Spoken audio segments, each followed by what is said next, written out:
Samahan niyo po akong pakinggan ang istoryang ibabahagi namin sa inyo. Magandang umaga sa inyo. Itago niyo na lang ako sa pangalang Roxana, 26 years old, from Green Hills. Isa akong manager ng leading call center sa Metro Manila. Sa ngayon, nakatira ako sa isang condo unit dito sa Green Hills. Hindi naman sa pagmamayabang pero sa edad kong to ay masasabi kong malayo na ang narating ko sa buhay. Nabibili ko na ang mga gusto ko. Napupuntahan ko ang mga lugar na gusto kong pasyalan. At nakakapagpadala ko ng sapat na pera sa aking mga magulang na nasa probinsya. Maraming nagsasabi na kaya ako na-promote agad bilang manager dahil maganda raw ako at sexy. Dinaan ko raw sa ganda ang may-ari ng kumpanya. Sisip-isip ko naman, marahil tama sila. Nakatulong ang itsura ko, pero hindi nila alam ang pinagdaanan kong pagod at puyat para lang marating kung ano man ako ngayon. Na kahit pag-ibig ay lagi pa rin akong bigo. Pero ganun pa man, gusto kong ibahagi ang isa sa mga karanasan ko. Ang kwento kong to ay tungkol sa hindi malilimutang karanasan ko sa piling ng isang lalaking may edad na. Isang araw, nag-decide akong mag-post sa social media, sa aking Facebook. Pinost ko doon na bored ako at gusto kong gumala at pumasyal sa kung saan. Isa naman sa close friend ko na lalaki si Jerome ang agad na nag-comment at inimbitan akong manood ng basketball game nila kasama ang kanyang mga kaibigan. Sa Santolan, Pasig area daw sila maglalaro. If gusto ko raw manood, pwede daw. Alam kong may gusto sa akin si Jerome. Oo, mabait siya pero kahit ganun, ay hindi ko talaga siya type. Ang problema lang, hindi ako makatanggi sa kanya. Dahil maliban sa naboboard ako, ay marami akong personal na utang na loob sa kanya katulad ng pagtulong niya sa akin sa trabaho ko.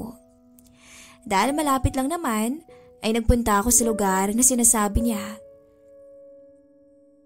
At nasurpresa ako pagdating ko sa court. Isa palang tournament yun sa barangay. At yung mga kasama ng close friend ko sa team niya ay mga gwapo at makikisig ang pangangatawan. Nang maupo ako sa isang corner, ay kumaway si Jerome sa akin. Kaya kumaway rin ako sa kanya at nanood bilang isang normal na audience. Habang nanonood ako ng laro, ay di ko inaasahan na may makakakuha ng atensyon ko. Isang lalaki na sobrang hot, na talagang nakuha ang mata ko. Teammate pa ng kaibigan ko, kaya todo cheer na rin ako ng oras na yon. Hindi ko maitago na sobrang na-turn on ako sa karisma ng lalaking yon. At every time pa na nagsushoot siya ng bola, ay napapatayo talaga ako. Grabe, gwapong-gwapo ako sa kanya. At sorry, pero sa oras na yon, pinag-aarap ko talaga na sana minsan ay magtagpo kami sa kama. Yung kaming dalawa lang. Inaamin kong si itsura ng guy ay siya talaga yung nakakuha ng atensyon ko sa kanilang lahat. Bukod sa semi-kalbo, chinito, macho, at maputi, kakaiba rin ang apil nito. Yun lang mukhang matanda na siya dahil kung huhulahan ko ang edad niya, siguro nasa 36 mahigit na siya. Pero mas lalo pa akong naging interesado sa kanya dahil sa edad niya. Naglaro tuloy ang imahinasyon ko na what if. Lapitan ko kaya at akitin ko to. Kahit isang gabi lang. Hindi naman sa pilya ako. Palibhasa kakagaling ko lang sa isang breakup sa aking ex-boyfriend. Magdadalawang taon na sana kami pero di siya nakontento.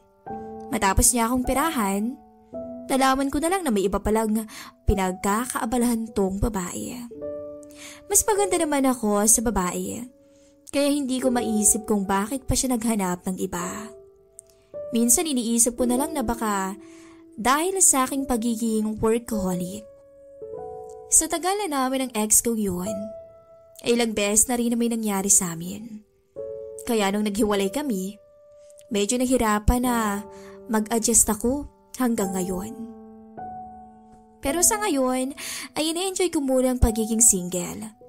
Dahil hindi pa ako handang pumasok ulit sa isang relasyon o sa isang seryosong relasyon. Pero di ko maitatangging type ko talaga yung guy na pumukaw sa aking atensyon.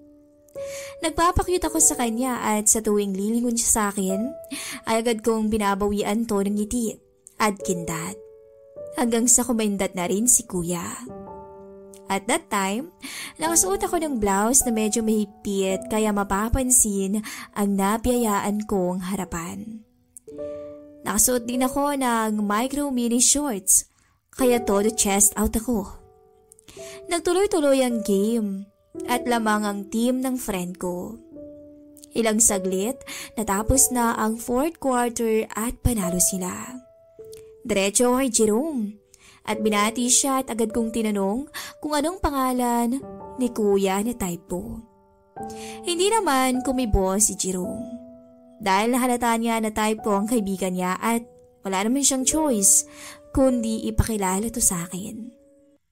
Kinongrats ko sila at alaman ko na Romel pala ang pangalan niya. Dahil mukhang nasaktan yung kaibigan ko kaya napansin kong sinira nito ang diskarte ko. Nagyaya siya ng inuman. Victory party daw muna bago magsiuwian. Imbis mabad trip ako mas lalo kong napursige at umasa sa aking inaasam na sandali. Mag-alas 6 na noon nang magsimula ang inuman na kaming lahat ay kasalo. Kasama rin ang mga ka-team niya. Pinakilala ako ni Jerome sa mga teammates niya na someone special daw sa kanya. Para hindi mapaya si Jerome, ay umuo na lang ako sa kanila. Nagpatuloy ang inuman hanggang sa tipsy na ang lahat dahil sa naparami na rin ng beer na nauubos. Inabot ng around 9 p.m. at patuloy pa rin ang mga panakaw na pagsulyap ko kay Romel. Dahil mukhang lasing na rin siya, ay nagpakyut na rin siya sa akin. Hanggang sa biglang umakbay sa akin si Jerome na medyo nakakahalata na sa aming dalawa. Biglang tumayo si Romel. Magsi-CR daw siya. So ako naman ay biglang tumayo rin. Sabi ko pupunta lang ako sa bar para mag-charge. Nang makapunta ron, ay humingi ako sa isang bartender ng tissue at ballpen. Then dumiretso ako ng CR. Tiyempo, nakasalubong ko si Romel. So agad akong nag-hi sa kanya at ngumiti. Sabay abot ng tissue na may nakasulat ang number ko at maliit na mensahe para sa kanya. I'll text you. Ang mensaheng nilagay ko. Napangiti si Romel ang mabasa niya to. After noon, bumalik na ako sa table namin. Siguro around 9 p.m. na noon na magpaalam na rin ako dahil medyo hilo na rin. Pinipilit pa ako ni Jerome na siya na raw ang maghatid sa akin pero sabi ko wag na at kaya ko namang umuwi mag-isa. Sa puntong yun, wala na siyang nagawa. Ayaw din naman niyang mapahiya sa mga teammates niya. Paglabas ko ng bar, agad akong lumayo at naghintay ng text ni Romel. After 10 minutes, may nag-text sa akin. Andito sa harapan ng convenience store. Bakit? Text niya sa akin. Medyo malayo rin yung pwesto niya mula sa akin. So agad akong pumunta sa convenience store at nakita ko si Romel na nakatayo at naghihintay sa akin. Paglapit ko sa kanya, agad ako nagsalita. Bakit? Wala lang. Meron lang ako sasabihin sa'yo. Sabi ko sabay yapos sa mukha niya. At namalayan na lang niya ang malambing kong halik sa kanya. Nung una nagulat siya ngunit ilang saglit lang ay tumugon na rin siya. Napahinto ako ng ilang segundo at binulungan ko siya. Doon na lang natin ipagpatuloy sa bahay. Pili akong sabi. Agad kaming nagpaawat sa isa't isa at medyo na ilang na sa amin ng mga taong dumadaan. Agad akong pumara ng taxi at sumakay kami papuntang kondo ko. Sa loob ng taxi, ay di namin maiwasang maging agresibo sa isa't isa, na halos maibukas ko na ang aking mga binti kahit wala pa kami sa bahay. Napansin kong medyo naiilang na si Manong driver sa amin, na panayang sulyap sa kanyang rearview mirror. Pero deadma lang ako, dahil siguro nakainom na rin. Maya-maya ay naaninag ko na malapit na kami sa kondo ko. Biglang nagsalita si Romel. "Big time ka pala?" Manghang sabi niya. Ginitaan ko na lang siya ng makahulugan na sabay hila sa kamay niya patungo sa unit ko. Sumakay kami ng elevator papunta sa unit ko. Ramdam ko ang gigil ni Romel sa akin. Lalo na nang mapasulip ako sa umbok sa harapan ng kanyang short. Namangha talaga ako at medyo natakot na rin kasi baka hindi ko ma-handle kung ano man ang meron siya. Nang makarating kami sa unit ko, agad binitawan na ni Romel ang gym bag niya at nagpatuloy na kami sa kwarto ko.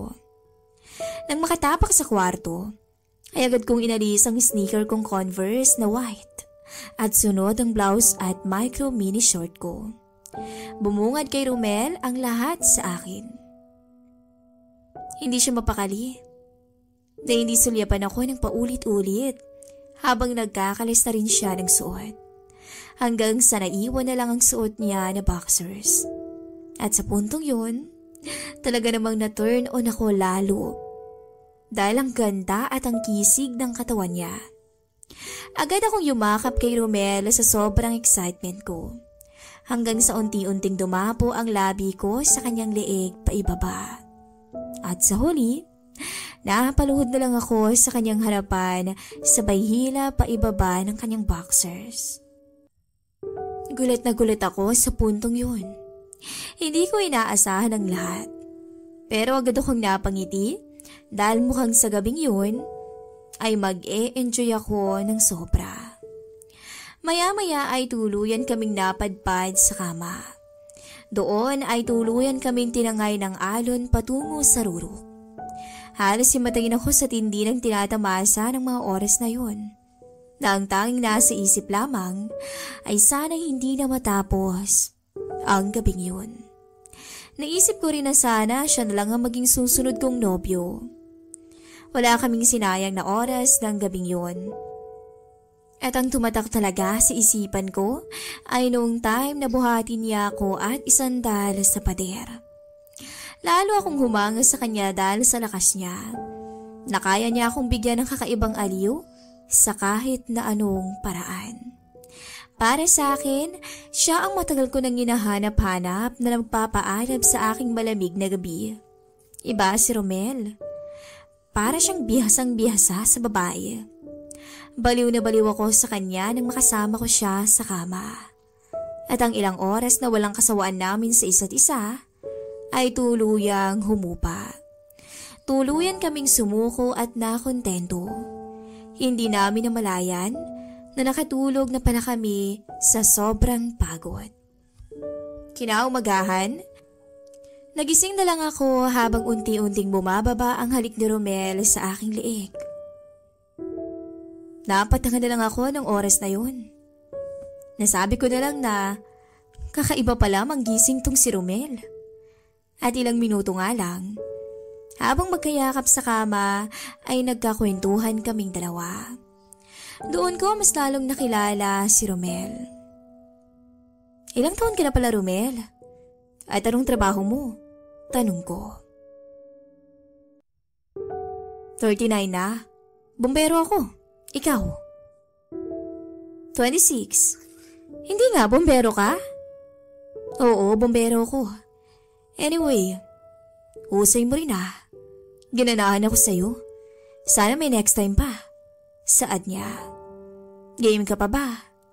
Pili ang saad ko naman. Ubus na pondo ko eh. Next time babawi ako. Kahit isang linggo pa. Dito lang ako sa'yo. Wag lang may asungot ha. Biro niya. Asungot? Pagtataka ko. Oo. Kung relasyon habol mo sa akin, baka hindi ako pwede, Rox. May asawa at anak na ako. At malapit ng mga anak si Commander sa pangalawa ko. Pag-amin niya. Ganun? Huwag kang mag-alala. Naging interesado lang talaga ako sa'yo kasi may itsura ka. Pero sana, huwag naman to yung huli natin, pwede? Ang sabi ko.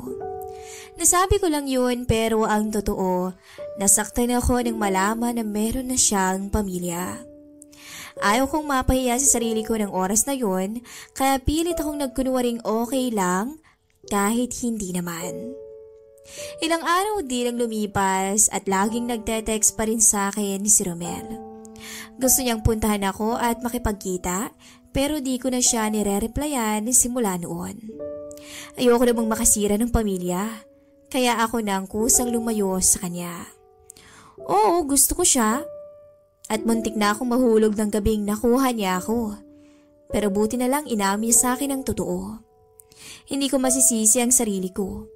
Umasa ako pero sa huli, bigo pa rin ulit ako.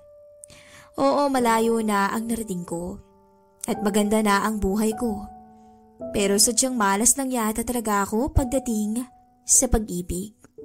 Hanggang dito na lang po ang ating istorya. Sa mga nais din pong mag-request o makinig ng mga horror story, huwag mahihiyang mag-comment down below.